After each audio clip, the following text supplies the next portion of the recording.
WeWork. Hello, everybody. Thank you so much for being here. This is a very special WeWork and location, and being able to have you guys do your event here is awesome. WeWork was really started with this idea of allowing companies and people, creators, entrepreneurs, to do what they really love to do, and seeing companies like yours grow and be able to thrive, and also have these types of networking events and different types of situations where we can connect people together is really inspiring, and it's amazing to see all of these people coming together through WeWork and through the company. So just for those who don't necessarily know what WeWork is, we are a co-working space, and this one is a very special location because we are the original headquarters. So all the headquarters used to actually be located at this location specifically before moving. So you have a lot of the aesthetics that are very reminiscent of the original headquarter feel, including the spiral staircase, which I love as a kid. So yeah, we were really built around this foundation of bringing people together and having them do what they love to do. So it's great to have you guys here hosting your event and being able to connect with other people as well. And for those of you who maybe after the event are interested in just learning more or just kind of doing a more thorough tour of our space, we'd love to show you around. So at the front we have cards that we can give out and give to each of you if you're ever interested in potentially looking at booking space here or just having a different type of membership. So we'd be happy to show you around as well. And thank you guys for being here. We hope you enjoy it. Thank you. Thank you guys. Our other awesome sponsor is Shibu. You want to talk about it, Shibu? Sure. And before you leave, I have a great WeWork story for you. Yes, please. I'm a WeWork lifer. I've been at WeWork for about 5 or 6 years. Wow. And Shaboom is an online community for women entrepreneurs, which I won't tell you the whole backstory, but we launched it on November 1st. And needed to put together a team of women to work on the launch. So I posted something on the WeWork network, and that led me to Tiffany, who filed for my trademark. And then Tiffany introduced me to Rusha. Yes. And then Rusha introduced me to Peg, who I profiled. And then I met Bianca at Rusha's event and profiled her for Shaboom. And I'm at WeWork at Fifth Avenue, and sadly I'm leaving WeWork because we don't have space in Minneapolis yet because we're moving for a big client gig. But I did keep my remote membership because I've gotten so much out of the network that I don't want to lose the app. So I can not only put in a few good words for Shaboom, but also for WeWork. And thank you for hosting. So I do have, I worked from home today, so I didn't bring all of my swag, but I do have they double as cocktail coasters, which every woman should have at the end of a busy female founders day. There's a business card, my contact on the back. And every week we have a themed issue. This week is home and office. We actually wrote about WeWork. And profiled women who are in the shelter, home office space, pretty broad category. Next week we're doing a special event feature, and we have our editorial calendar mapped out pretty much through the end of the first quarter. I know we've got a health and wellness coach here, so anyone that's interested in having their profile in Shaboom, just pick up one of these and I'll send you a Google form where you can fill out all of your background information. And we have Rusha's podcast running on Shaboom as well. Yes. So our brand stands for collaboration. A lot of women's groups treat each other like they're competing for the Super Bowl ring. So we are not about that. There are no mean girls allowed. If you don't want to collaborate or share, you're probably not the right fit for our community. We also have our population segmented into various groups, and we also really focus on what I call small and mighty, women who may not want to scale, who have families, who have other priorities in life, taking care of aging parents. And I've been using this term lately a lot, which is what I call scale shaming, where women who've made it to the $1 million mark look down their noses on women who choose to stay small and mighty. So we're all about the small and mighty. And then we have the Shamillionaires, like Peg, who are great role models for other women who really do want to make it to that level. Yeah, so as I said, everyone is welcome at our lunch table, and I'm gonna, when I come back to visit, I'll be sure to come to your events, Rusha. And I'm nobody, as I was saying to someone while we were hanging out, none of my clients knew where I was anyway, so it really doesn't matter where I am. My day job is I have a marketing consulting practice, and I do high-level content development for a variety of businesses, and I function as a virtual CMO. That's what pays the bills. But this is my baby. Yes. So, That's follow a me on beautiful Shaboom. But thank you for including me. Of course. Nancy's been a very integral part of what we're trying to build here. Everybody please sit down, relax, and we can get, before we get started, I should tell you about the product that I built called Postmeister. I actually am the CEO and founder of a company called IndyRise that builds digital products for businesses, for various problem solving, etc. I have a great graphic design team and a development team that goes across leading edge technology, AR, VR, chatbots, AI, all that sort of thing. Last year we were just doing regular mobile apps, and one of the mobile apps that we built, the first product, flagship product of IndyRise is called Postmeister.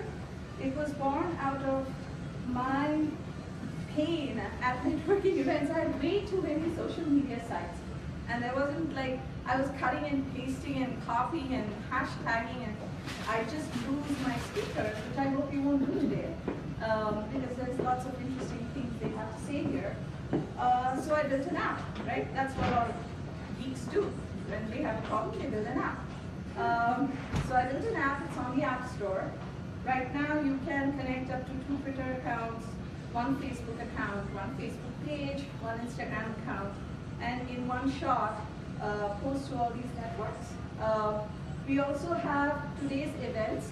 So if you don't know, if you're at an event and you don't quite know how to hashtag your content so people are watching and responding to you, we have a concept called tag books in the app.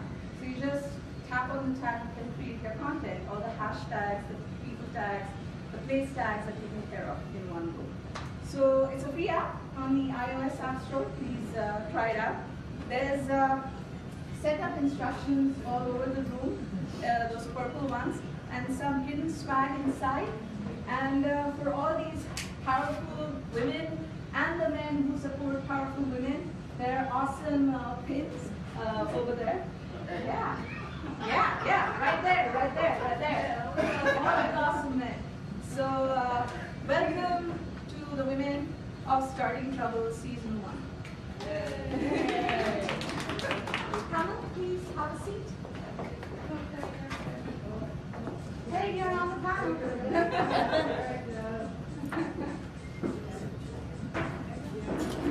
I'm trying to run all my app. I know. I was like, well, actually, I haven't done this yet. Yes, and be kind. You can give me feedback, but please give it to me one-on-one. I just appreciate you having good instructions for me. Yes. That's not exactly very tech savvy. Thank you so much. So, if you've been listening to the show, and if you haven't, I highly recommend that you do. These are really spectacular women, friends that I've made through the show. We started a conversation about what it takes to be women entrepreneurs. There are lots of challenges, there's highs and lows, peaks and valleys. But the whole point in starting the show was to make sure that we part as friends and we continue the conversation. And we push out as many stories as we can and throw it at the internet. So the justice that popular media hasn't been doing to us, we can take control of that. So today is about continuing that conversation. And the first question, because we have a health and wellness coach in our midst, before I go into the questions, can you do a quick round of intros of who you are and what you do for the people who don't know you? Yeah, yes, you. Hello, my name is Tiffany Donaldson, and I'm a small business attorney. I specialize in trademarks, contracts, and general incorporation. If you need help or know anybody who does, contact Donaldson Legal Counseling. Thank you. Hi, my name is Peg Reed, and I focus on technology and how to get people involved in making that happen and contributing to their business on a foreign exchange and a CFD basis, which is maybe a little bit outside of what your thought process is, but it's a definite need in the community. My name is Bianca, and I have a food business. It's called New York Tea Company, and I use tea as a main ingredient in food products. Hi everyone, I'm Becky. I'm clearly the health and fitness person. I just use an excuse. I created a job so I can wear gym clothes everywhere. What I do basically is my health and wellness coaching company is called My Body Buddy. What we do is we provide people with that accountability and education that they need to reach their health goals. My main focuses are actually helping personal trainers, physical therapists, gyms kind of develop their businesses, and also I work with a nutrition line called Shackley, which helps provide people with healthy solutions and products. My name is Dr. Jennifer Rhodes. I'm a forensic psychologist and the founder of Rapport Relationships. It is a boutique matchmaking and dating coach company. And I want to introduce myself, so I won't do that again. I mean, how much can you hear me talk, right? It's all about you girls. So the first question I have is, we all have lots on our plates as women entrepreneurs, little shoulders, the whole big world. So we all know that to keep the entrepreneurial stress demon at bay requires a healthy body and mind.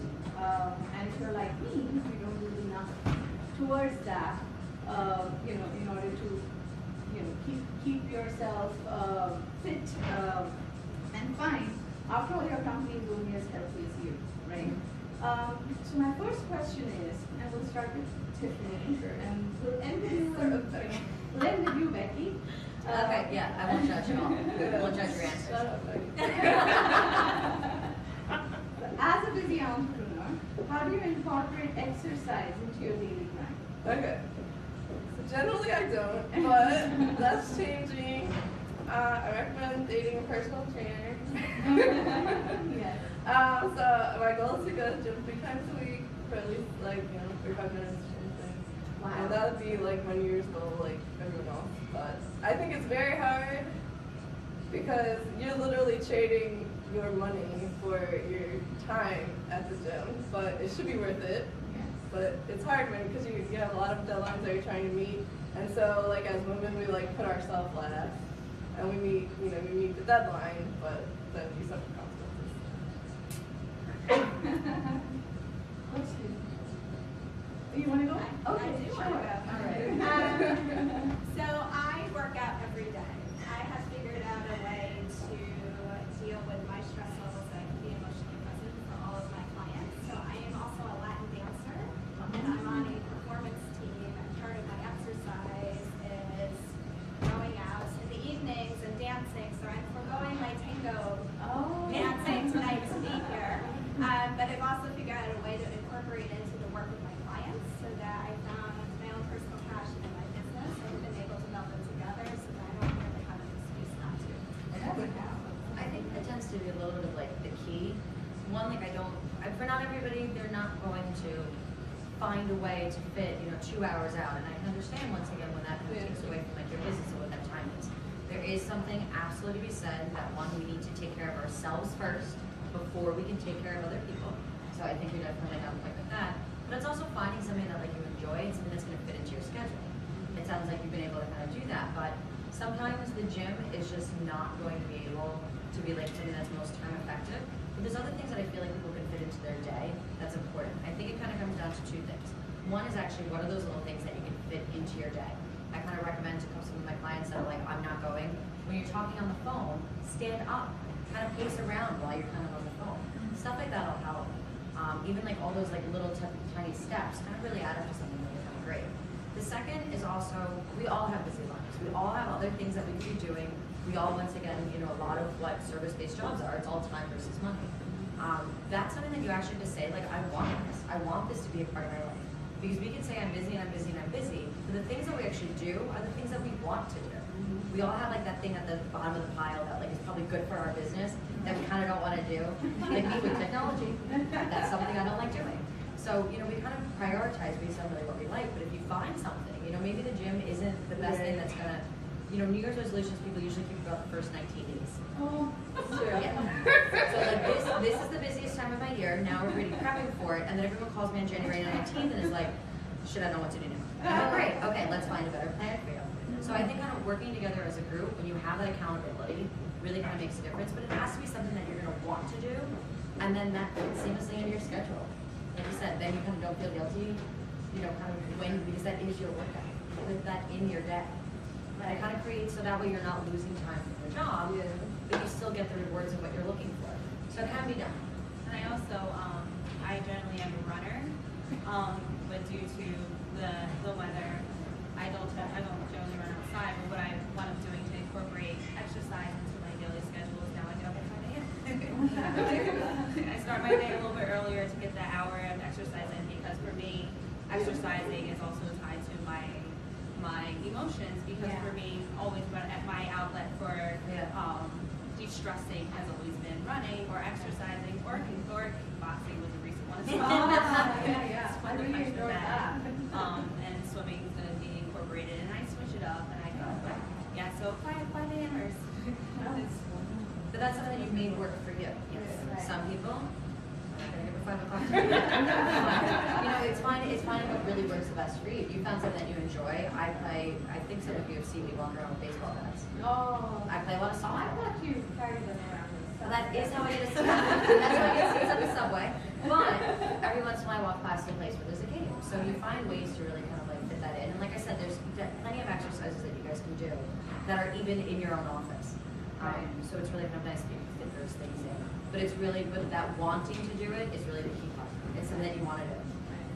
And Peg, it's 10 miles every day, don't you, Peg? I run 10 miles a day. Yeah. And she has very early days. Sometimes she starts at 3. So how did you, like, how long have you been doing it now? Oh, I've been doing it for about 15 years. Wow. And I find that to be an incredible release for me. Yeah. In terms of, you know, how I feel about myself and what I need to do. And I was training for a marathon. Unfortunately, I had a hip problem, and so I had to have hip replacement. You know, I really have been incredibly endured by the whole running component and what I do for that. Yeah, I love it. I love it. That's tremendous. Go ahead. Yeah, No, I was going to say, and I also think that the one good thing about exercising that I find helps me too is if I can't figure out a problem to solve, or if I'm having issues like trying to come to conclusions, or I'm just like my brain is jumbled, I feel like when I'm exercising, it gives me time to like not focus so hard on the problem. Yeah. So when I'm there and I'm like, oh, like yesterday I was exercising in the gym, and then I went to the sauna and I solved 3 problems right there. Oh, wow. And the half an hour in the sauna, yeah, that were like killing, because like you tend to overthink, but when you pull back, you're You need like, to oh, remove yourself from it. yeah, you're like, oh, the answers are right there. Yeah. That's pretty awesome. Well, you know my problem that I have to come to you. And we're going to talk about your time. We're going to talk about your time. I can find time in anybody's schedule. Trust me. I have the time, just not the inclination. And lots of time. The next one is, I think, as women, I know I find it difficult. You know, you may be good at doing what you do, but selling yourself sometimes, it doesn't come easy for someone. Definitely not me, even though I know I would come across like a wilting willow or whatever, but it is hard. So my question to you is, if you can say who goes first. What's your pitching strategy for prospects, clients, or investors? Do you prepare in any special way? Do you have any tips for the rest of us? Okay. My business is obviously very social, so the pain point is all my clients are single and they are tired of online dating and they're tired of dating in New York City or San Francisco and they're exhausted. Some of them have been married and divorced and they don't want to go through it again. So they come to me in a state of complete exhaustion. So my job is to put them in an environment where they feel good. So I don't necessarily prepare things and to say, by now have figured out,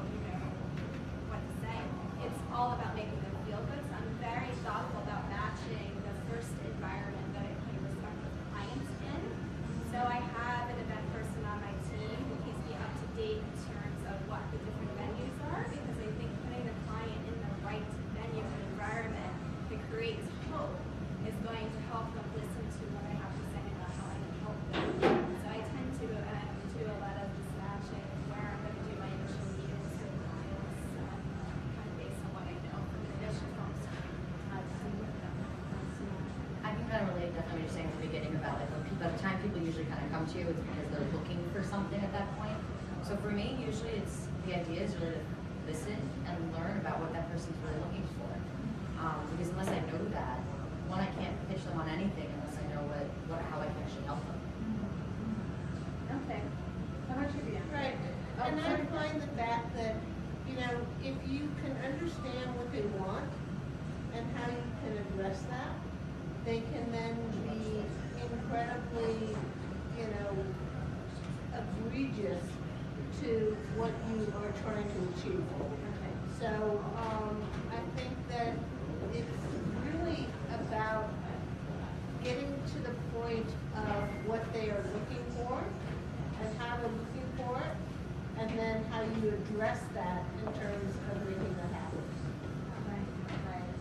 And actually, this is an interesting point that comes to mind. I remember the interview that I did with you and another interview I did with a friend of mine, Swati, where in a lot of cultures, pitching as a woman in the boardroom is sort of very uncomfortable for potential customers. And you have a way of tackling that, don't you think? Yeah, so I don't find that as being a problem. I find that as being, you know, I address that with whoever I'm pitching in order to make them understand that I have a solution, and that in that solution I can make them more profitable. Right. And from that perspective, they understand. Right. You know, and I think that initially they might be a little bit reticent, but they then all of a sudden understand that this is a, you know, something that is going to be valuable for them. Right. How about you, Bianca? Do you have any thoughts? So in my experience, I did a test run this past year of going out and meeting with potential clients, and because I kind of didn't have that base of like, I'm not sure what I need, what do I need to have prepared, I looked on the internet, didn't really have a lot of information, and so a little part of it is kind of just going out there and doing a test run, seeing what, with your product, what people, what are they perceiving, like what can they get from you kind of situation. They go out there and you just try, you know, you talk to them, you see that they're not like so scary as you might like, I would in my head be like, oh my god, they're gonna hate everything. So it winds up actually being a lot better because you see when you meet the people and you talk to them one-on-one that they're actually like on your side.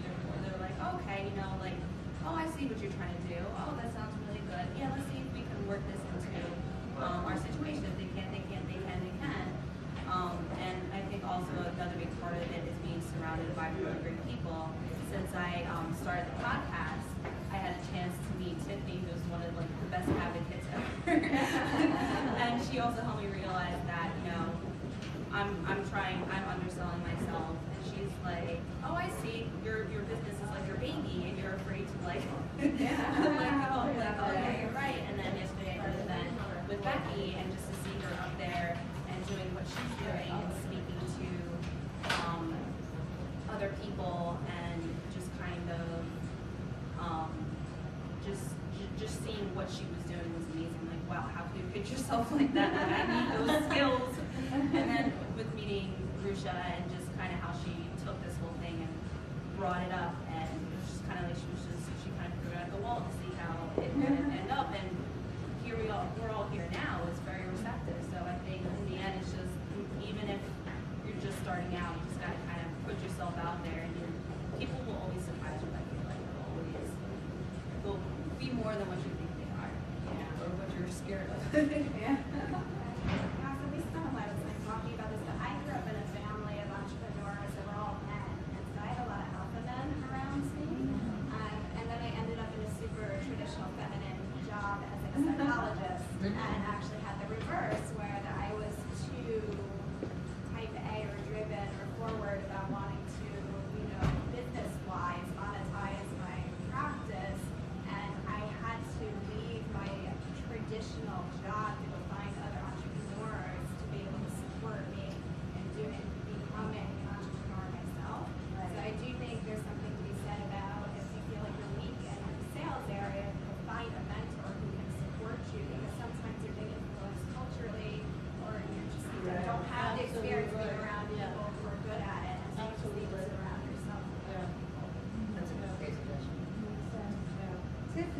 about you? What do you think?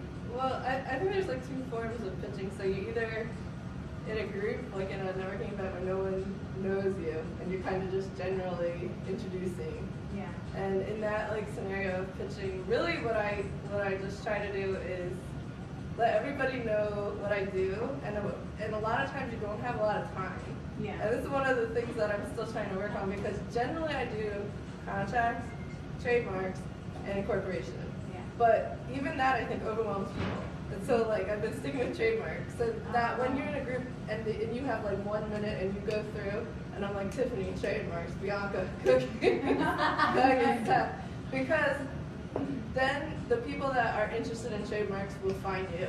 Yeah. The people that know that they can interact with the food industry will find you. Right. So I think trying not to overwhelm people when it's your turn, because I think you can lose your message if you keep talking. If you think you're helping and you're not. And then The art of the elevator pitch. yeah. And then the other thing I would just say generally for advice is do not assume who is interested in your product. Don't make any assumptions. Because I've had people contact me 3 months later, never said a word to me at the event. I never knew they got my card.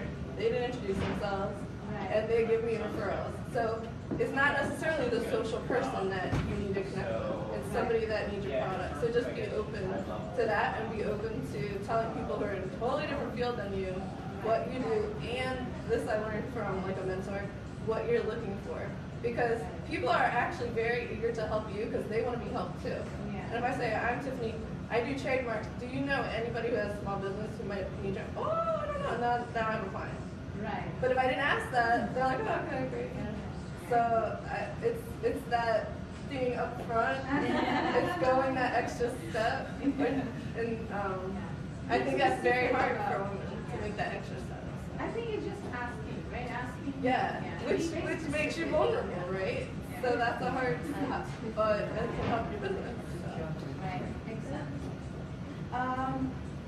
So this is interesting to me. We talked about pitching a little bit.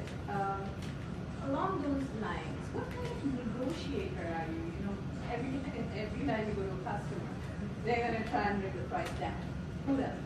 So how do you negotiate that? Like how do you show value without having had the opportunity to show value? Oh no, now. No, exactly. My response is just I don't. My prices are my prices. Like I can't go into Macy's and be like, oh, I'd like that shirt, but for half off. That doesn't work. You can't come to me and do that. Right. So I don't negotiate. I think Jennifer, in your interview, you used this thing which I afterwards looked up on Wikipedia, the sliding scale pricing, So right? I have to deal with the whole, like New York City, everyone has their therapist, and so everyone in New York is very used to using your insurance or having some kind of hourly set fee. Right. And so I've had to adjust because in San Francisco, no one cares. So like if I start there like, I want one flat fee for 6 months, and if it's 10K, it's 20K, great, they do not care. They don't ask me about insurance, they don't ask me about interest. The culture is different in New York, so depending where the culture of my client is coming from, we've had to come up with different ways of pricing. They have found that in New York, because everyone is used to therapy, they want an hourly fee.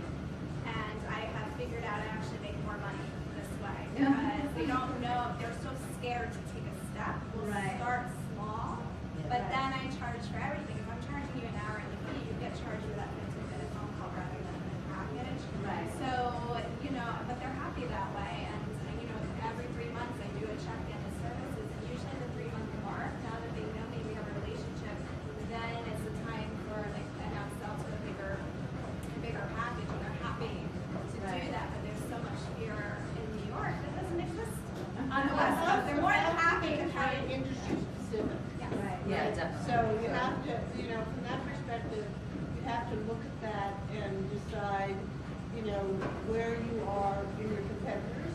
Right. And how they are pricing their product. Right. And so, but you don't want to obviously negotiate too low initially. Right. But you have to like keep in mind where it is your competitors are pricing their product. Right. So, I mean, and that's a function of the environment you're in. You know, Right. it's not, you know, it's, whether you're in New York, California, or whatever, you have to, you know, keep that in mind in terms of how you press the button. Right, right. So who did we not cover? Bianca, at WeWork? I can answer. Oh, I said I don't. Yeah, I mean, I'm kind of with Becky, which I think I learned that the hard way. I think is that, and this is depends on how new you are, because like if you just need a client, then you're gonna work with them. Yeah. But once you get to a point where you're not afraid to lose somebody, like I just flat lost an account because they wanted me to drop the rate like half, and I said no, and I never heard from them. But I'm fine, you know, like all right, you know. Yeah. Because you can't let your time get taken advantage of, because it's if you cut your rate for one person and you didn't get that next person who would have paid it, right? You just lost that Yeah, time. it doesn't make You sense. never get it back. But the like caveat to that is, I'm totally switch it around, is if you're in a business where you have a long-term relationship, a continuous relationship, then you really have to work with that person to know, because I've had people where you start with something small and you end up doing something very big for them down the line. Yeah. And to have lost that account over some kind of like, you know, small difference in seeing each other, that's not worth it. So it might depend on, are you offering one-time deals? What are these person's connections? If they like you, are they going to recommend you to 14 people? I mean, let them do theirs for free, you know? It just depends on. So I would say don't have any flat line, because it's going to depend on, like if you get your foot in the door by giving someone a sample, give out the samples, you know? Right. So, yeah. How about you, Bianca? How do you do it in the food industry? So in the food industry, it's been kind of interesting because I actually wound up finding that I was pricing too low. And the perceived value of the product is because what I'm doing is a little bit more on it's on the gourmet side, and it hasn't really been done yet in the States. So I was pricing it, I had a smaller click count, and the price I was pricing it at, people weren't as receptive, but when I added a couple more cookies and raised the price, they're like, oh yeah, and they buy it. So I wound up actually selling more at a $12 price point as opposed to an $8 price point, which is interesting, because I thought if I kept it at $10, people would see it and be like, okay, I'm gonna buy this, but actually it had the opposite effect. So with that, it was, I definitely don't price it so low that I can't survive. And that's one of the biggest things I've learned is that, you know, I need to be able to keep this running and keep this going. Currently it's just me, and eventually I do need to be able to hire people, so I do price it where I can, I price it where it's going to still be able to thrive, but also at the same time, you know, since I don't have any direct competitors, I feel like I'm also going to be kind of setting the standard. So I'm always welcoming more people to come in. You know, with having competition, it would be a lot easier to have more reference. But so I'm kind of referencing other companies who are kind of in that little bit more of a higher end space and pricing from there. It's been beneficial. So continuing on the selling, pricing sort of theme, I think one of the, at least in my world in technology, one of the key things that I'm missing is building relationships with journalists or PR firms. I've made a friend now, Shibu, through, you know, that, but that's like literally my first journalism friend. And I think that's a pretty important thing for a business. So do you have any strategies in terms of using PR firms or making friends with journalists to help promote your business? Yeah, I have learned that many of the editors in most magazines are quite young. They're usually like 25. And they are more than happy to accept our pitches via email. And so what I have done over time is taking a look at the publications that, like, you know, for me it's, you know, Women's Health, Women's Fitness, or something like that. Followed certain people, and then you start pitching, you start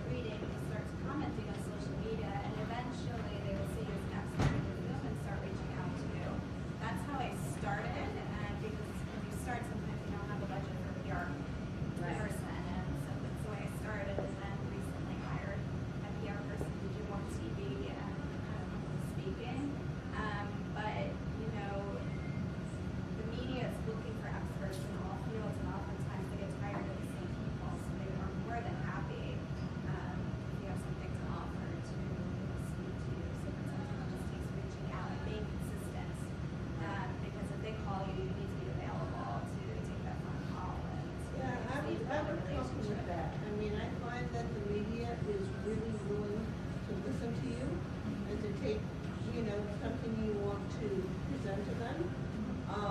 And as long as you have a good story, they're willing to, you know, put that out. And so it's not that complicated. And I think it's something that we have to like be focused on and present to them. I was just saying, I also do know a lot of journalists that come from a background in broadcasting and journalism. They are very busy people, so a lot of times too, I've heard them say, like, if someone had a story or a couple of stories and pictures that they can like, pick and choose from and just use it, just boom, boom, there, then they're more than happy to look at it. Yes. A lot of blogs I know is like that as well. How about Tiffany? Have you tried that at all? I'm kind of like with you, but your interview and Nancy interacting with her was kind of like my first experiences as well. Right. But I think I should consider it listening to X. I only text the X-ray class. She has the connection, so we'll be talking. Nancy, you have something? Yeah, I also write for the Huffington Post, and I've had my own business for 13 years, and I've gotten myself into Forbes and Bloomberg, and I've been on Fox TV, and a lot of it is just having something unique to say. And also there's something called Harrow, Help a Reporter Out, that's a free service. So when reporters are looking for sources for articles that they're writing, they'll say, I'm looking for blah, blah, blah. They get thousands of pitches, to your point about them being really, really busy. Yeah. So a pitch is a great subject line, one really kick-ass, compelling sentence, and 3 bullets. Because if you give them stuff that they can lift and put into an article verbatim, I was just quoted in an article about subscription boxes, which is not something that I know a whole lot about, but I remember the day I pitched it, it was, 1 sentence, 3 bullets, got it in immediately to either a Harrow or a ProfNet lead, and I got the A. So, Yeah, and I recently have been on CNBC Europe and CNBC New York, and it's not that I'm that great in terms of whatever it is, but I've focused on getting into those segments, so that I can present myself, and present whatever product I'm trying to serve, and it's great. I mean, it really accentuates what you're trying to do. It was a very interesting time too, right? It was just after. Yeah, Trump and things along that nature, but it's really something. And as Nancy said, I mean, you want to get yourself in that position to be present, so that they take advantage of that. and also know your facts. Like on Shark Tank, when Mr. Wonderful will ask, what's your revenue? You have to have that answer. You can't humana, or I don't know, or let me think about that.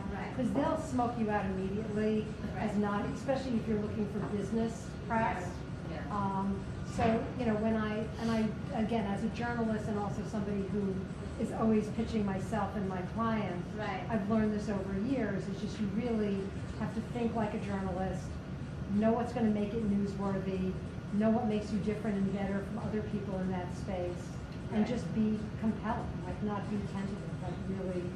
In short, journalists are people. Make it worth their while in the 30-second attention span that you have. Tips that I know, have somebody who understands journalism or a journalist write the press release. Because I know the people who review those press releases, if they see one that's I can basically just take this, tweak it a little bit, and print it, they're gonna pick up on it. Sounds like we need to Like you said, not much work. Journalists are very busy people. So if you can do that, you don't necessarily have to have the journalist who works for the New York Times or whatever. It can just be someone smaller who understands and have them write that press release. Good. I wanted to say,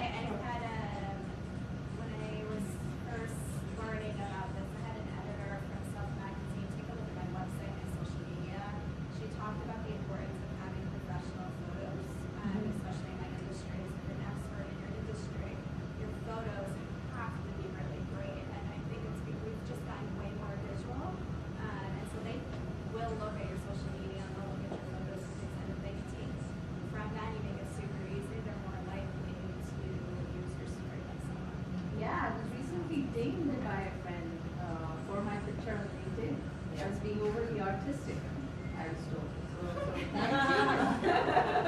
And this is a friend who's generally very generous. He's like, maybe your picture needs fixing. So it makes sense. So Jennifer, just going back to, I seem to remember you took some sort of a master class. I did. I think the best little training I did was the Savor the Success. They have a PR school, so it was like 6 weeks, and it's with an editor from Over Magazine and the founder of Savor the Success, and they walk you through how to make your press kit. They walk you through how to look in the magazine to find the editors. They give you the list of email addresses. They teach you how to pitch. And then you ended up having a consultation with an editor. So it was definitely probably the most helpful thing I did starting out as an entrepreneur, because I was learning that my industry is really important to have PR. And I think that those resources are definitely out there, so you don't have to reinvent the wheel by yourself anymore. There's definitely Savor the Success. Yeah. I had a to-do. Follow up on that. So going from pitching, selling to making the right friends, and Tiffany, we know that you're the person to ask. How do you network? What are your favorite networking groups or events that you do? Okay. So when I first started, I actually was just telling somebody. I taught legal education classes, or that's what I was trying to do. And so I would go to networking events, and people would just. I was so young that the older women took me aside, and they really kind of mentored me, even without me asking, your cards and do they just put me all together. And one of the most helpful things that I learned from a lady who, I've never met somebody with a bigger network, and who's a real estate agent, so of course the network is amazing for that. And she just really hammered home the point, which everybody can take, is that you really don't have to pick who your client is. Everyone that you meet is part of your network, and they will know you, so you don't know who my single friends are, right? That's the whole point. I don't know who your small business friends that need trademarks are. I don't know them. Right. But just you knowing what I do, and knowing I'm, reputable, friendly, so I'm here to help, whatever. That is that's a whole business right there, because you'll get referrals based off of the fact that your network's working for you. That's what they say, your network's out there working for you. Right. And I guess the other thing is you have to really be proactive. Go, we're all here, so it's preaching to the choir, but go to a networking event. You don't, even if you're at the stage where you're not a company, you don't have your cards. Right. Because when you're in that environment, like I was when I first started, everybody there will help you. Everybody there will has been in your position. And I think a lot of people, especially if you do something on the side, that's kind of like a wall for them, because they're oh, I'm not real. But it's really a welcoming environment, so just don't be afraid to come out for these type of events. Right. Yeah. Right. And I just want to go back to you really quick, because one of the things that you said in your interview was ask your friends, ask for help. Yeah. Right? That was one of the things that I definitely learned, that unless you actually tell the people that are closest to you what you're doing, how are you going to tell somebody that you don't know? Right. You have to ask the people that are within your circle, not necessarily to buy something from you or use your necessary services, Right. but to at least inform them of what you're doing, so that way you have already that built-in support system of other people that then can go in and then tell the people that you don't know that they know. Right. And that's kind of where the best way to kind of start it, and also kind of practice it. We were kind of talking earlier about kind of learning what words are really the best to describe kind of what you do. That's great when you can use people that you feel already comfortable with, to kind of practice and get fumble those words out there, so that way when you kind of get to a professional setting, you got it down, you know what you're saying. Right. But I think it's important really to tell people what you're doing, because otherwise networking is not going. Yeah. Which I feel like a great example of that is when I first met Nancy, and I explained to Nancy what my business was, and that she explained it better than I ever. A couple of years, I was just Right. wow, that's exactly what I've been trying to say. Right. I couldn't figure out how to say it. Right. And so, and then I completely agree with that. It's just with networking, me myself, I'm trying to build that, because I'm I feel like since I moved to New York, I kind of became a little more recluse. And so I joined WeWork just to kind of meet more entrepreneurs, and then wound up finding this podcast and meeting everyone, and then I picked up with Becky. I was like, oh, I want to learn to be like you. How do you network? And she's like, and she's been more than willing to help me. Of course. Like be able to Just branch like out Tiffany was more. saying. I was there and someone kind of walked me through things a little bit better, so I'd love to do that back to somebody else. Yeah. I also think it's really important to not think about networking as just going to a networking event. My business requires me building relationships with everyone, so I've actually gotten a lot of business by people seeing me out engage social in the dance community, and it's not because they themselves are, coming to me for business. It's because they went back to work and said, I met this amazing person, and she can help me with your dating life. Yeah. So when you cultivate a community that you get well known in that may or may not be related to what you do and people see you as happy, then one of them gives me referrals to and tell everyone. So I think that's just something to keep in mind. Sometimes we get bored by going to networking events. It doesn't have to be just. And believe it or not, there have been times when I was trying to get into different industries, and I go to networking events, and I really make the trip to that far out place in New York for me. And I walk in, and within 30 seconds walk out, because I just got super nervous. Because I was like, I don't fit in, I don't know what to say. But one thing I learned when I went with Peggy to a Bloomberg event, she kept pushing. She's like, go talk to that person, go talk. And I don't know why, but that I was holding back. And Peggy was just wonderful, sort of pushing me. Just talk to them, just give them this card and start chatting them up. And people were totally open to, and on that day, because of the dork that I am, at the Bloomberg event, I went in sneakers, jeans, and a t-shirt. And I felt so out of place because everybody was dressed so beautifully in formals. I was really overwhelmed. But Peg was like, doesn't matter, just go talk to them. Well, what you do? So I think that's important too. Peg, what do you think? No, about I think, networking? I oftentimes feel uncomfortable in terms of reaching out. And I have to really, make myself get into that mode. And so, and that's from time to time a little difficult. Yeah. But I find that if I can figure out a way to do that, then it's really going to be a positive thing that I'm trying to achieve. Yeah. And that's but it's not. I'm not a very outgoing person. I'm actually very shy. And most people don't understand that, but I am. And I've not really been the kind of person that is outgoing and trying to get people signed on or whatever. And so I've had to really work at that in order to make that part of my personality. Right. Yeah. And so You're that's doing critical. beautifully. Well, I've had to work on that though. I've had to work on that. And that's something that, is something that it's not natural to me. Right. And so I've had to bring that on board, because it's not something that's natural. Right. Yeah. Makes sense. So we've talked about networking. This is great. I'm actually flowing well. We talked about networking. We talked about making friends. And I think, and this is my passion.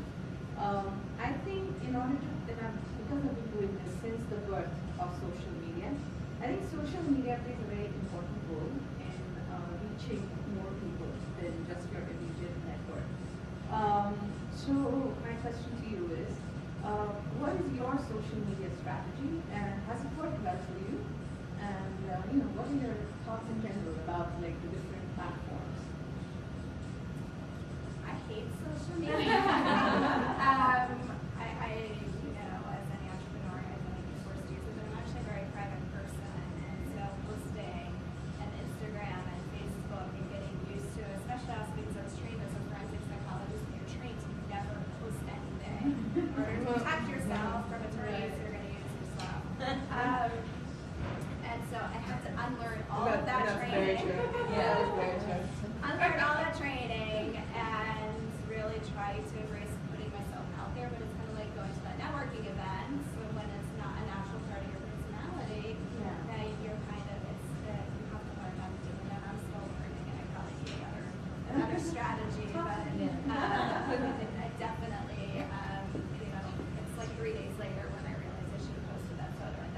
that spot. And I'm like, I do that too.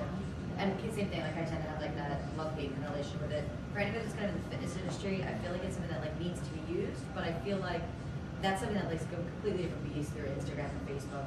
And that's also like not my thing. Same thing. My background's actually psychology. My background's in science. I did clinical research for 10 years. Same thing. You can't really post a lot of pictures when you work in a hospital. So for me, it's become really the way that I try to differentiate myself, because I can still, I know my stuff in nutrition, not because I can post like a picture of myself out naked or of other people that like I've worked with, but because my background is science. So it really kind of shows people that different side. So I tend to use it in a slightly different way. For me though, and even how we were kind of talking about like PR and things earlier, for me, really my marketing are my current and former clients. That is a walking billboard for exactly what I do. So it's more kind of like showing that, but I try to differentiate myself through social media. And it is hard to then kind of mix, because you kind of become your own business all the time. When you're at a networking event, that's like a persona that you have. When you know, your business, your social media, everything kind of has to match up to where people don't, like at least for me, I used to have a separate Facebook page for my business, but then that just becomes intertwined with who you are anyways, and it doesn't make sense. So for me, it's kind of making sure to like stay true to like what makes me different than the other people out there, fully clothed. And just kind of like leading with that, leading with the education side of things. Right. So just to be fair, you both have completely valid points, but I think But I disagree. There's two aspects of it. So a lot of us are women solopreneurs, right? And yours is like the one-to-one sort of business. Social media is especially helpful when you want to scale the business beyond you. Beyond Becky, beyond Jennifer.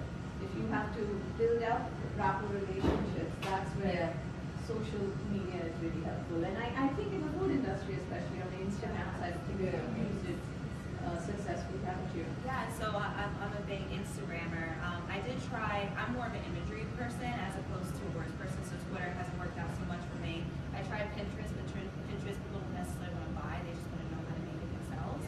And I also tried Facebook, but I found that Facebook, it's just been changing a lot, so unless you're going to be using ads, it's a little bit more difficult to really build up your audience unless you're really in the streets and giving people your Facebook handle. But for Instagram, it's been working really well, but I've been recently toying between, I noticed that a lot of businesses, you have businesses that just post their products, or you have businesses that have a main person, which is the CEO or the founder of the company, who is also in a lot of those pictures, like Spanx, who have their smaller pictures with Danny, and some of these companies that are building themselves up. So it's been, for me, Instagram has been number one, and it's the one I stick to. I try to do multiple ones at once.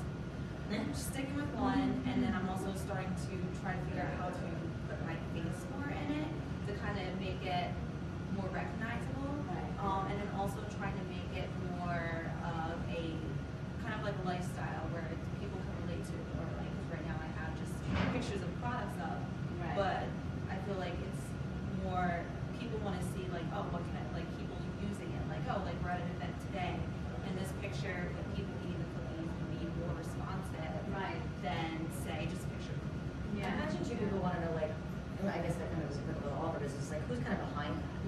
Like same thing, like I put a bunch of pictures of like weights and things like that, but people want to know, I think that's what you're kind of saying about doing it like private. Sometimes people actually like to attach to, and that's also how in our business they kind of trust what we're doing. But for you, they want to know like where's this coming from, like the same thing, like what makes this person So context is important. Context defines the strategy. And consistency, that's the other one I realized was the like consistently posting. Because I even find myself, I was looking like how often I'm on Instagram, just to look at like posted when I kind of didn't realize, I'm like, oh wow, so I'm kind of trying to keep track of what I just mindlessly go, and then trying to post at those times, because if people are following you, they definitely want to see, and they're just like, oh, okay, keep it going, but it keeps them in their brain and in their mind. And it's also part, a lot of people don't think of it like that, but I work very closely with graphic designers. Your Instagram profile page, for instance, a lot of people work on how it looks overall. And we post pictures in particular shapes, whether or particular filters, using particular filters. sort of represent their brand or their identity. So people don't think about this very clearly, but the tonality of your messaging on social media, on the different platforms, etc., is a very important part of your brand identity as well. Need a little Yeah. social media branding strategy. Like for instance, what's really big on Instagram, it's an app called ViscoCam, and that's exactly what you can do. Is you can set specific controls to what each picture is going to look like, so it's consistent. I've seen that happen a lot. I implemented that as well to try to make it as consistent as possible. So you do the 3x3 squares. We have to It's quite wonderful. I have a list going for us. How about you, Peg? You just recently got into social media. I did, and I'm not, given my age, I'm not as involved as most people are. So I'm trying to find where that value lies Right. in my business. And so I think that, there's definitely areas that it makes sense. Right. And so I'm working hard at, finding that. But I don't, right now, I don't think it's creating a problem for me that I'm not that incredibly involved. But different platforms again, right? For instance, Yeah. you've tried, I know you've tried LinkedIn and you've tried Twitter. Yeah. And you found more, in the finance industry, you found more value on LinkedIn. Yeah, definitely versus on Twitter. LinkedIn, yes, So, absolutely, so yeah. that's also like this, it's a very contextual. Yeah. In terms of, Yeah. On the finance community, I find Right. LinkedIn to be a really valuable tool. Yeah. So, So even without like really recognizing it, you are heavily invested in social I media. am, but I'm not, Twitter, Instagram, Yeah. Those don't work. you It know, just those works that have way not as been well. ones that I've been engaged with. Yeah. Yours is more B2B, so probably. It's very good, yeah, so it's very linked to more, yeah, exactly. How about you, Tiffany? How does in the legal world? Well, listening to them, I know we're going to, but B2B, same thing. So you're looking at LinkedIn. I also find other businesses on LinkedIn, like if I'm looking for something. So if you can find someone on there, that means someone can find you on there. So that's The pretty legal fun. community has worked for you. That's also one form of social That's media. true. Or it does. Yeah, Several definitely. startup service providers. It's a Yeah. great community to sort of Excellent. Yeah. post things to. Yeah. I do find that, at least for me, my clients, if they meet me out publicly, like say something like this, they will follow me for a year on social media before they're ready to come in for service. So I do know that social media is serving as a way of kind of staying in contact with potential leads. I might not know that that's going on, but I've had a number of my clients tell me, oh, we met you at this event like a year and a half ago, and then I was looking at your blog post and your Facebook page, and then like I broke up with my boyfriend, and then like now I'm ready. and so I do think social media is important. It is important. It's a long term. Yeah. Absolutely. Yeah. It's something to be in for the long term. Yeah.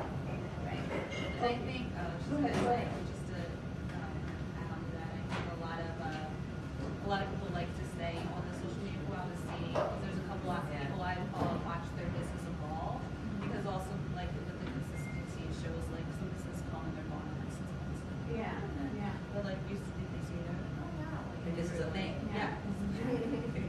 For instance, to build up my chatbots is a fairly new field in technology, and to without having like a necessary programming background, but like conversational UIs are my thing. In order to build that up, for the last 6 months, I've been publishing a paper called The Digital Bots on Twitter, LinkedIn, Facebook, everywhere. And through that, I've sort of suddenly people are putting me on these AI and machine learning lists simply because I published that paper. And it's nothing but curation of content that is relevant to the industry. So it's like you just have to be in it for the long term. Right. So it starts to Absolutely. benefit. Absolutely. Sorry, that was my spiel. on social media. Last question, and then we can go to questions and open mic crowd. What are you looking forward to in 27? 2017, I'm attempting to grow a little bit. So I'm like scary, but that's what I'm looking forward to. Woo-hoo, good luck, cheers to that. Right, and I'm looking to build my business much more aggressively and making sure that I get out to the community that is, has the need for my product. And to make sure that they are interested and are willing to take it up. Cheers to that. Yeah. 2017 is going to be very aggressive for me. It's going to be doing a lot more events, really trying to bring the product in New York City. We'll be doing vending. Hopefully we'll be a smorgasbord. Right now we're going to be at Hester Street Fair in May. Really trying to build up online, but just pretty much, and then trying to get as many publications and start building a team. Awesome. For me, travel. The great thing about what I do really is that I can work from anywhere in the world where there's internet.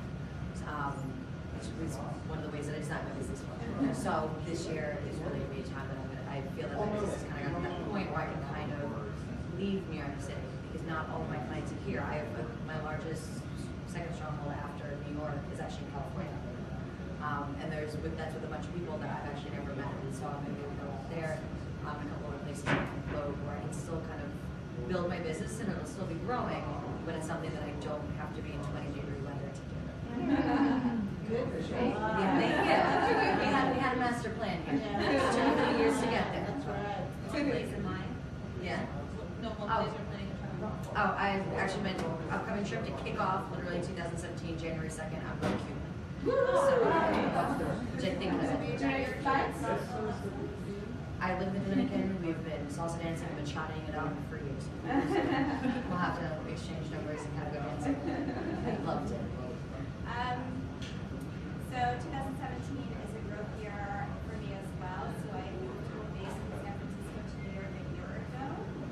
My business is also meant for me to travel. So 2017 I want to focus on my VIP clients where I actually go to them in cities like London, Hong Kong, India is actually such a big market for my services also, and actually do some work abroad rather than just doing coaching sessions over Skype. And so kind of more like intensive weekends with VIP clients. So if I didn't love my travel. Exactly, what is your business again? For relationships, I do date coaching and consultation, some matchmaking for VIP clients. So date coaching? Date. Dating. Date coaching. Yeah. Dating. And what else did you say? So what I do is a little bit more like lifestyle consultations. I take singles and remake their life and then find them love. And then I actually stay with them over time and kind of. So it's like a match.com? No, it's in person, it's boutique oriented. So most of my clients, we take off the online dating and we teach them how to find love in their life. So more like upscale than just like the online dating. So it's more focused or more involved than being just an internet site. Yeah. Yeah. So it's a lot of strategy. I do a lot of dating strategy. I teach people how to date from whatever city they're living in. So it's a lot of like personal branding strategy. It's a lot of what I do initially with clients, and then it works into matchmaking and those kinds of things. And what's the name of your company? For core relationships. Bravo, R-A-P-O-R-T. Right, okay, and so how is it going so far? This is my busy season, so September 1st through February 15th is my busy season, and then I get to take a 3-month vacation because no one wants to deal with their love life. It's great. I really love my clients. I love my older clients. I have a number of clients over 60, and then I love my clients in their 20s because I feel like we're doing a lot of preventive work and teaching them relationship skills that are good for the rest of their life. So are you an entrepreneur or do you have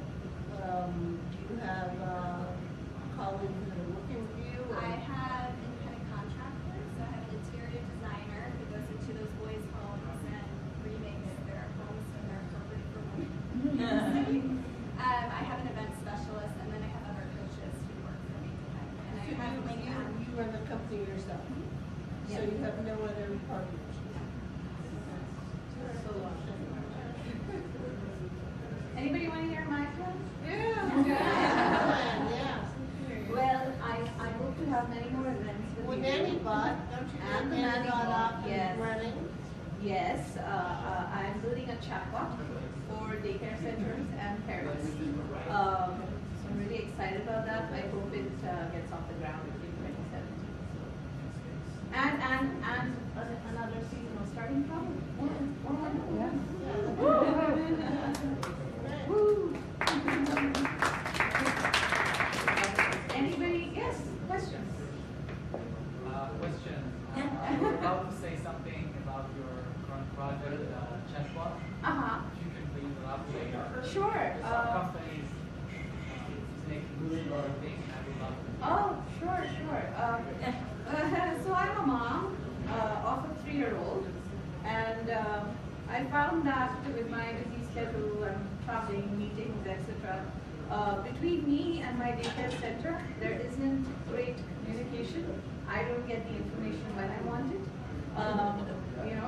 And they're, the teacher's busy, obviously with the kids and everything. And I've been meaning, I'm really interested with chatbots and AI and NLP. I think that's the next stage. That, it's the next killer app. So this was a real cool problem for me to solve. So I'm building a nanny bot called Nan, who's going to be the proxy assistant between the parents and the daycare centers. So yeah, that's all. That's it. We should discuss. What's that? Very nice. We should discuss it. Yeah.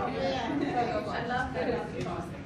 Yeah, absolutely. I'm hoping to work with accelerators and things like that. I've been in the edtech space before. I worked for Pearson, so it's a very it's a space close to my heart.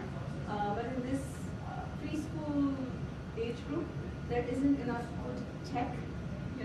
There's a lot of good tech, cool tech in like K through 12 space. So I always wanted to build something there. So I'm hoping to pick that up in 2017. Thanks for asking. Okay, you have to talk to them, I have to talk. Yes. See, she's pushing me again. I will. Can you tell me your name, please? Of course, Eddie. Eddie. Got it. I will look you up. Anybody else got questions? Yeah. Hi, my name is Bridget. It was great hearing you guys chat today. I do business editing and reporting, and I was most interested in Bianca's story, the classic story of like changing your pricing and your packaging to make more money by charging people more money. It's such a classic story, but it's so great to hear it from an entrepreneur. Were there other experiments that led up to that, and also two-part question: are you also doing more experiments with the change? Yeah, so actually met somebody at a different co-working place who he was a pricing strategist, and he actually made an Excel spreadsheet for me that explained that he had 3 different price points. He had, okay, so if you had this price point with this many cookies, then this is what it looks like. But if you raise the price a little bit and add more cookies, people perceive the value to be even better, and so they're more likely to buy. But if you raise it to here, and then you add more, and people think they're getting a really great deal, and then they're more likely to buy. So it's all about the perceived value. So when I was testing it out, I went from having a larger amount to a smaller amount, and then I'll have to go back to larger because people were just more interested in buying more cookies, even if the cost a whole extra. Because I guess 8 cookies is just not enough to you can't just eat 8 cookies. You so can't you have need business like that. I'm sorry. How many cookies is the So we're moving it to be 16 cookies in the bag. Yeah. And the way it actually works is it doesn't actually raise the price as much as you think it would just by adding more. You would think it would be a huge jump, but it's actually not. So and the reference we use with a lot of restaurant industries wind up doing that. So they'll sell you a 10-ounce steak for this price, but if you buy 16 ounce, you're not really getting that much more. It's not really costing them much more, but they're charging you for it. So they wound up making more off of the larger steak, but it's not it doesn't cost them. I actually, if I might chime in, so I do too many things on the side. One of which is making party favors, paper party favors, whether it's tags, cards, etc.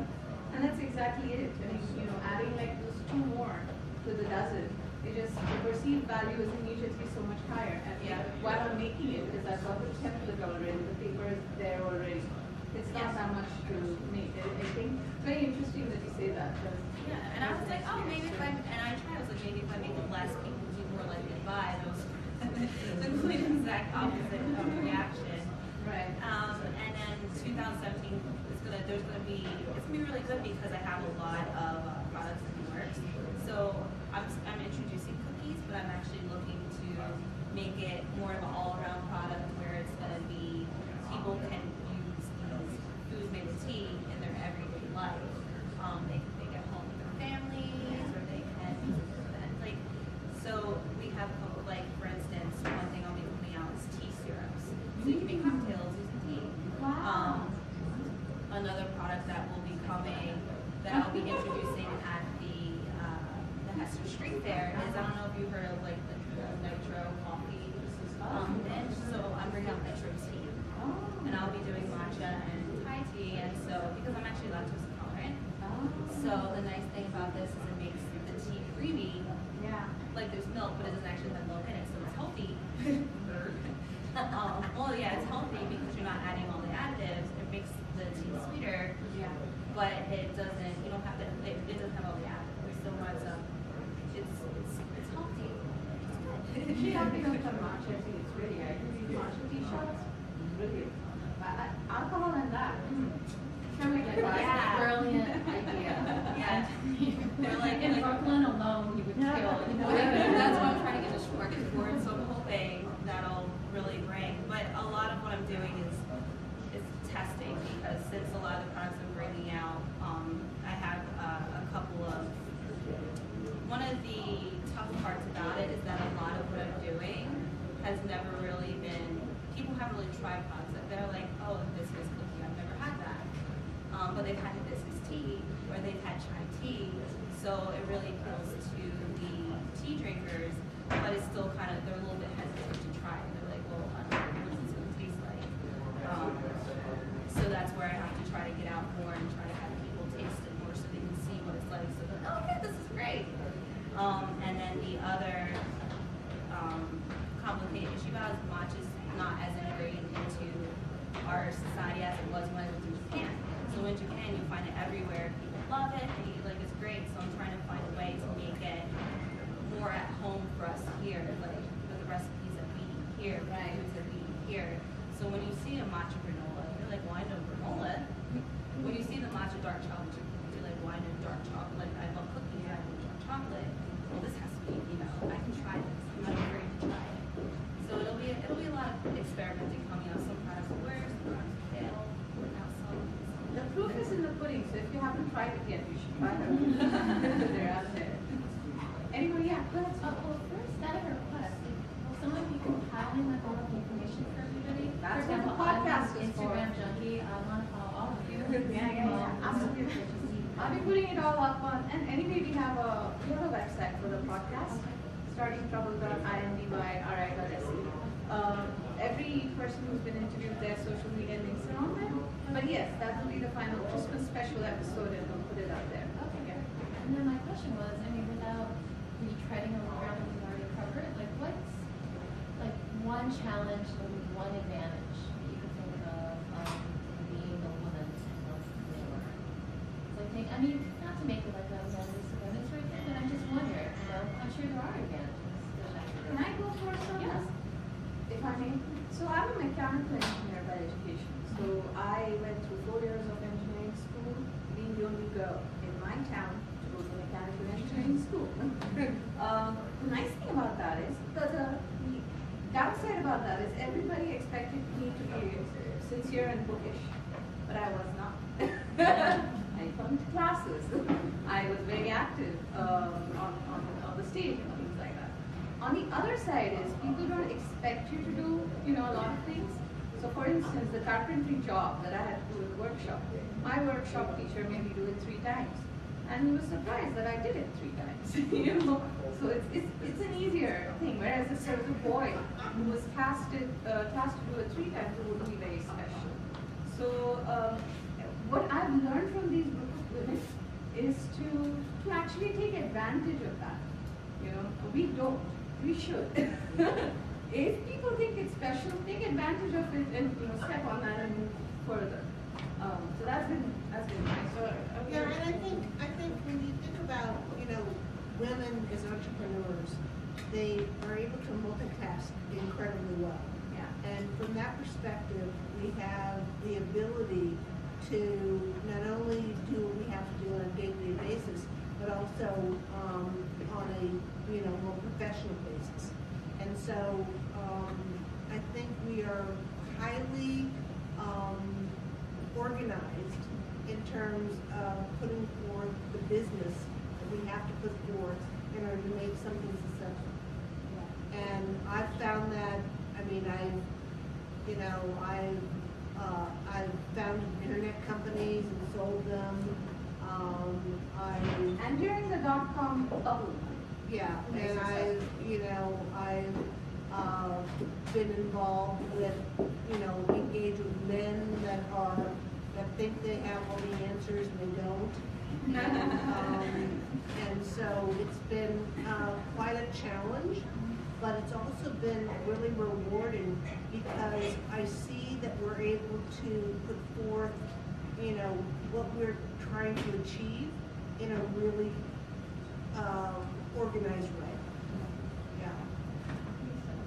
I think for me, so I think what I noticed are helping people file, get their paperwork in order and get their licenses that they forgot they should have had and things like that, is that I think I come across as more approachable than perhaps like your power suit attorney who could stand right next to me.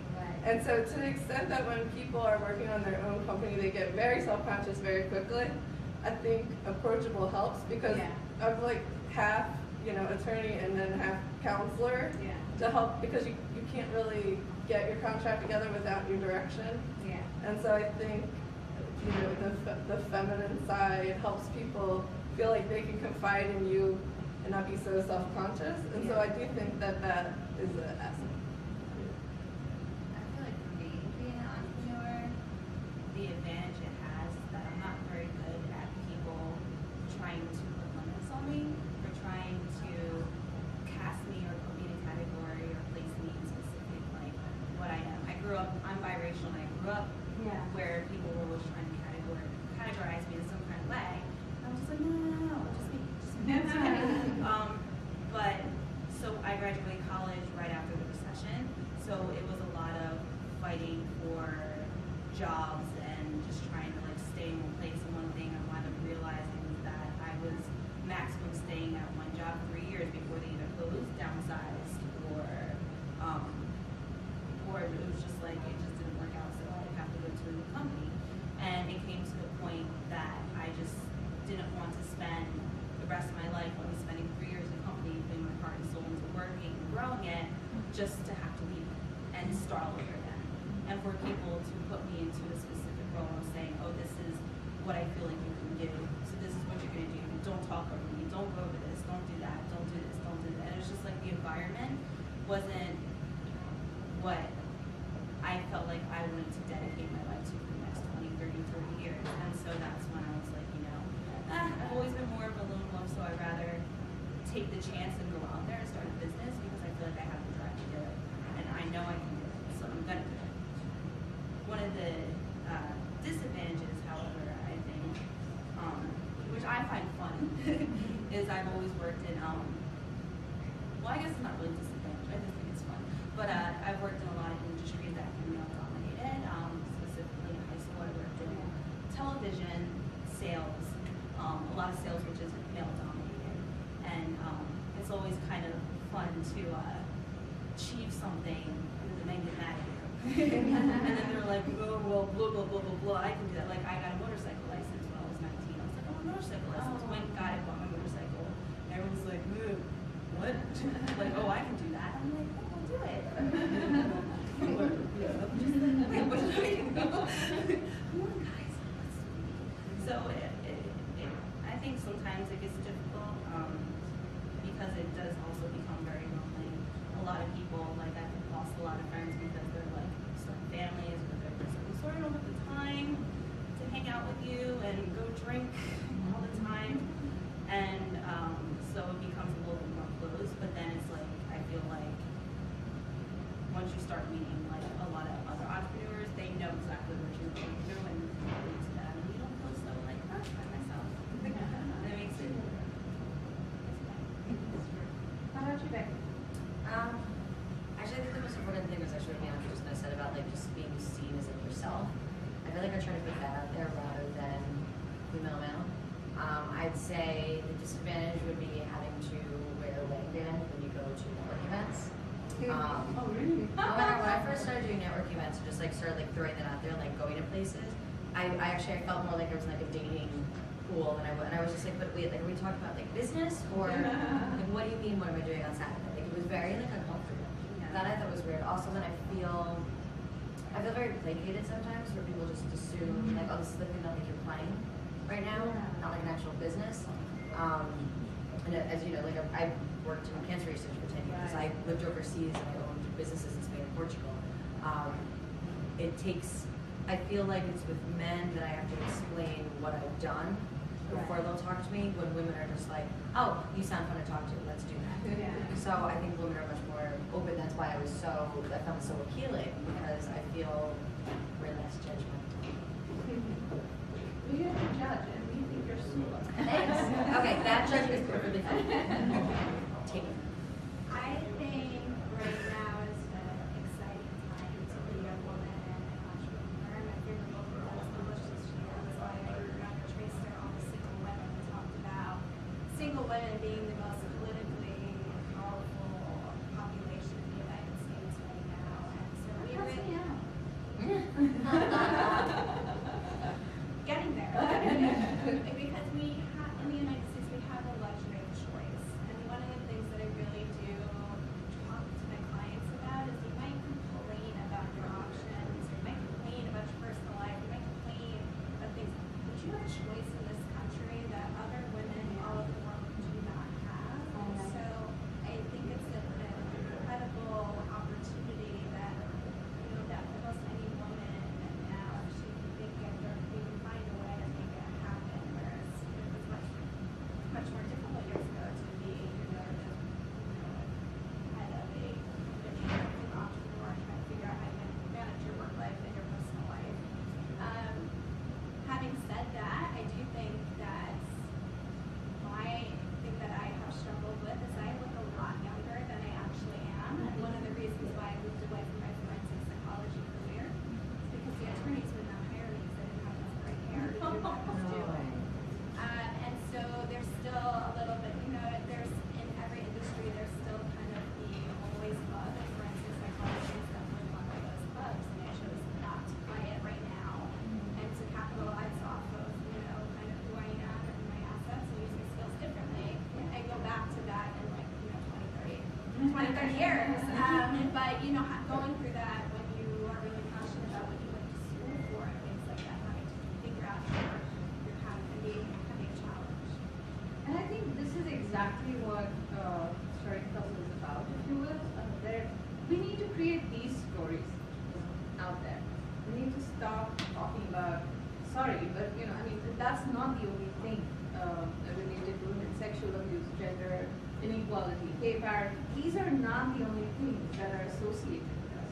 There's real hard work. There's real produce, you know, like creative products that we are really in. There's just not enough talked about, you know. So sorry, I'm very passionate about it. Good job, Risha. Good job. Well, thank you everybody for coming. There's more pizza. Wait. Oh, So you gotta ask for help, right? So Okay. what's everybody looking for? I'm looking for trademarks, contracts, and incorporation. Yes. Becky, what do you need help? What are you looking for? Looking for anything? No. No, Becky's good. Becky's good. We're skipping Becky, aren't we? Friends, okay. You got that? If you need cookies, need sampling, let me know. I'd love to be part of your event. For me, I'm, I guess two things. I'm really looking for people that are looking to really make healthy changes starting now in 2017. I'm really doing a lot with that coming up. And then also people that are looking to start businesses within the fitness industry. If you guys have ever had a personal trainer or have a gym that you really love, that you want to make sure stays in business, let me know. I'd love to have a conversation with them.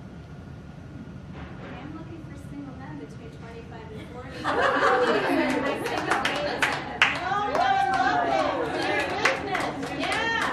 Who told us about that event? You know, because women, we sign up for things, and then the men are always last minute. I know a couple of people here. Eddie? Eddie? He's ignoring me. Eddie, You know anybody? There's an event for single men. Awesome. Alright, what do you need? I'm looking for money. that's right. I'm looking for investment in the nanny board. I'm looking for more projects. Well, Eric's over here. We Yeah. want to talk to him about this. Yes, Okay? I'm looking for Yeah. money, Eddie. Eddie or Eric? Eddie. Eddie, okay, Eddie, we want to talk to you about this. So we offer graphic design and all digital services. We're really looking forward to building more chatbots and more products in the AR, VR space. So come talk to us. I have a fabulous team. And for starting trouble, are you looking for? Oh yes, other- thank you, yes. For season 2, I'm looking for women entrepreneurs. So if you know any women who are in established companies and have risen through the ranks in a very entrepreneurial way, I'm looking to interview them in season 2. Season 2 is about women entrepreneurs. Feel free to take anybody from Shaboom. Yes. Like if you see someone there who you want for a podcast. Yes. They're all Yes. yours. Awesome. For sharing. I will. I'm coming back from India in January and I'm going to start contacting them. Great. Well, thanks for coming, guys. Thank you.